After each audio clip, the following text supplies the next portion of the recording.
የጅራታሙ ኮከብና የአባቶች ምልከታ። መምህር ዓለሙ በእድሜያቸው ከፍ ያሉ ሲሆኑ መምህር የቅጣው ደግሞ ከመምህር ዓለሙ ልጅ ናቸው። አባቴ ደግሞ ከሁለቱም እድሜ ያነሰ ነው። የቅዱስ ሚካኤል የተራራው አቀበት እንኳን የአባቶችን ትንፋሽ ቀርቶ የኔንም የሕፃኑን ትንፋሽ የሚያስለህልህ ስለሆነ ጉዟችንን የምናደርገው በየቦታው አረፍ እያልን ነበር። በጉዟችን ላይ እያለን የተራራው ወገብ ላይ ስንደርስ መምህር ዓለሙ ማቋሚያቸውን ወደ ሰሜን ሰማይ ዘርግተው ያን ኮከብ አያችሁት? ጅራቱ አይታያችሁም? ብለው አባቴና መምህር የቅጣውን እያማተሩ ሲያመለክቱ እኔ በልጅነት አይኔ ወዲያውኑ ኮከቡን ለይቼ ተመለከትኩት። መምህር ዓለሙ ጅራታሙን ኮከብ ለረጅም ጊዜ የተራራው ግማሽ ወገብ ላይ ቆመው የሚያነቡት በሚመስል መልኩ ትኩር ብለው እያዩ እንዲህ ያሉት ነገር ትዝ ይለኛል። ይህ ጅራታም ኮከብ የክፉ ጊዜና የክፉ ሰዎች የመገናኛ ምልክት ነው። ከኢትዮጵያ ሰሜን ጫፍ በሚነሳ ጦርነት ብዙ ወጣት ትውልድ እንደሚያልቅና የእርስ በርስ ፍጅት እንደሚነሳ በሰማያትም ደም የለበሰ የደመና ጭጋግ እንደሚታይ የሞት መልአክም የሚባለው እንደሚፈታ ብዙውን ትውልድ ያለ እድሜው እንደሚቀጭ ሰው እርስ በራሱ እየተጎዳዳ ሃይማኖቱን፣ እምነቱን፣ ማህተሙን እየበጠሰ ጸጋውንና ሞገሱን እንደሚያጣ ረሃብ በሽታ እንደሚጸና አባት ልጁን ልጅ አባቱን እንደሚገድል ጨካኝ ነገስታቶች በሰው ህይወት ጉዳት እንደሚቀልዱ እንደሚጫወቱ እንዲሁም የባዘነና የባከነ ትውልድ እንደሚመጣ መሃል መሃል ላይ በከንፈራቸው እያዘኑ ሲናገሩ መምህር የቅጣው ነገሩ ገርሟቸው ስቅስቅ ብለው አለቀሱ። አባቴም የለቅሷቸው ሲቃ ተካፍለው አብረው አለቀሱ።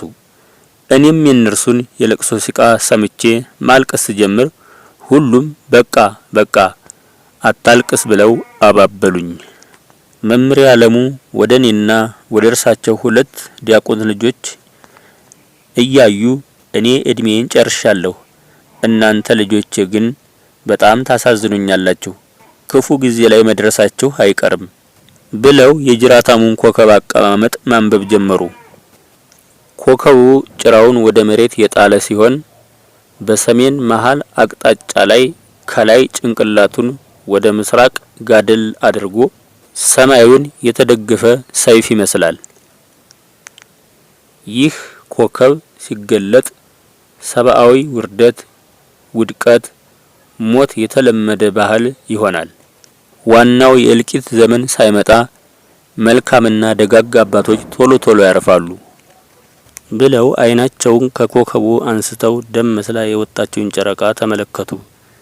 ጨረቃዋም የራሷን የፍልሚያ ንባብ ታሳያቸው ስለነበር ክርስቲያኖች እንደሚታረዱ፣ አብያተ ክርስቲያናት እንደሚቃጠሉ፣ እንደሚፈርሱ፣ ገዳማት እንደሚዘጉና ታሪካቸው እንደሚጠፋ፣ ንጉሠ ነገስቱ እንደሚገደሉ፣ እምነት የሌላቸው ጨካኝ መንግስታት ህዝብን እንደሚያሰቃዩ እየነገሩን ከቆዩ በኋላ እዛው በቆምንበት የተራራው ወገብ ላይ ጸሎታችንን አድርሰን ባረፈ ጉልበታችንና ኃይላችን የቅዱስ ሚካኤልን ተራራ ተያያዝ ነው።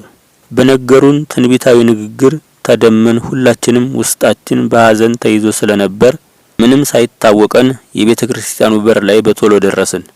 እዚያም የነግህ ጸሎት አድርሰን ወደ ቅዳሴ እንደገባን አስታውሳለሁ እያሉ አባታችን መልአከ መንክራት ግርማ ወንድሙ ታሪካቸውን ያስነብቡናል። ዛሬ ወታደር ነው ስልጣን የለውም ምናምን ብለህ የምትጠርቅ ሰው ታሪካቸውን አንብብ። መጀመሪያ መምህር ግርማ ማን እንደሆኑ እወቅ፣ ተረዳ። ከዚያ በኋላ መኮንንን ማንም አይወስድብህም። ግን መጀመሪያ ተመኮንን በፊት እውቀትን ፈልግ፣ ንቀትን ጣል። ዝም ብላችሁ እግዚአብሔር በውድ ዋጋ የሰጣችሁን ስልጣንና ዋጋ የትም አትጣሉት። ተጠቀሙበት። ስንክሳር አንብቡ። ገድል ተአምራት ለምን እንደተጻፉ እወቁ።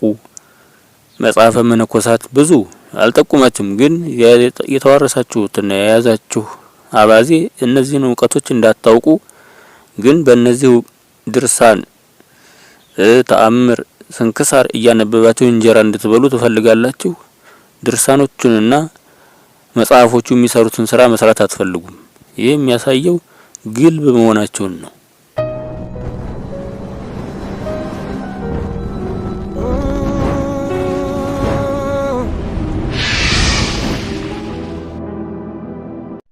የቅዱስ ማቴዎስ ወንጌል ምዕራፍ 13 ቁጥር 24 ላይ እንዲህ ይላል፣ መንግስተ ሰማያት በእርሻቸው መካከል ዘርን የዘራ ሰውን ትመስላለች።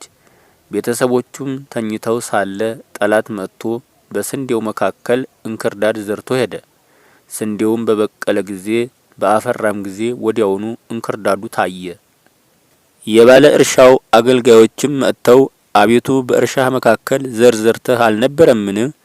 እንግዲህ እንክርዳዱ ከየት መጣ አሉት። እርሱም ጠላት ሰው ይሄን አደረገ አላቸው። አገልጋዮቹ ግን እንግዲህ ሄደን ልናርመው ተወዳለህን አሉት።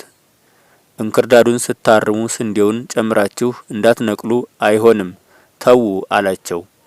እስከ መከር ድረስ አብረው ይደጉ። በመከርም ጊዜ አጫጆችን አስቀድማችሁ እንክርዳዱን ልቀሙ፣ በነዶም አስራችሁ በእሳት አቃጥሉት፣ ስንዴውን ግን በጎተራ ሰብስቡ አላቸው። ሌላ ምሳሌ ተጨመረልን። መንግስተ ሰማያት ሰው ወስዶ በእርሻው መካከል የዘራትን የሰናፍጭ ቅንጣት ትመስላለች። እርሷም ከዘር ሁሉ ታንሳለች፣ በአደገችም ጊዜ ግን ከአታክልት ሁሉ ትበልጣለች። የሰማይ ወፎችም መጥተው ቅርንጫፏ ላይ ከቅርንጫፏ በታች እስኪያርፉ ድረስ ታላቅ ዛፍ ትሆናለች። እኛስ ታዲያ ከየት ወገን ነን? ትንሽ እምነት ኖሮን በትንሽ እምነት አሳድገን የእግዚአብሔርን ጸጋ ገልጸናል ወይስ ዝም ብለን ትልቅነታችን ወደ ሲኦል ጎትቶናል?